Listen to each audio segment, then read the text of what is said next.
বিধানসভার অন্দরেই কি এবারে ভেঙে খান খান ঋতব্রতপন্থী তৃণমূল শিবির? কালীঘাট তৃণমূল ভেঙে নতুন ব্লক করেছিল তৃণমূল কংগ্রেসের ঋতব্রত শিবির। একাধিক মিটিং, লোগো ব্যবহার, নাম ব্যবহার, সেই নিয়ে কালীঘাটপন্থী তৃণমূলের সাংসদ রাজ্যসভার দোলা সেনের থানায় এফআইআর।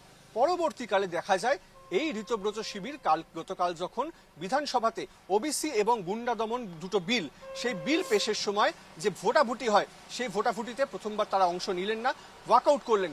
সেই ওয়াকআউটের সময় সেই ঋতব্রত শিবিরেরই কমপক্ষে 6 জন বসে রইলেন নিজেদের আসনে, বেরিয়ে গেলেন না ঋতব্রতদের সঙ্গে। তাদের মধ্যে উল্লেখযোগ্য নাম বাইরন বিশ্বাস, বাহারুল ইসলাম এবং কাজল শেখ সহ আরো 3 জন। এই যে ঋতব্রত শিবিরের ভাঙনের যে ইঙ্গিত, সেই ইঙ্গিত কি তাদের ওয়াকআউট না করা থেকে স্পষ্ট হচ্ছে। যদিও এই বিষয়ে ঋতব্রত শিবিরের কেউই সেভাবে কোনো রকম কোনো মুখ খুলতে চাননি, কিন্তু বিধানসভার অন্দরেই প্রশ্ন উঠছে, যেই বিল পাশ হওয়ার নোটিফিকেশন আগে থেকে জারি করা ছিল, তাহলে কি কোথাও সমন্বয়ের অভাব হচ্ছিল ঋতব্রত শিবিরের?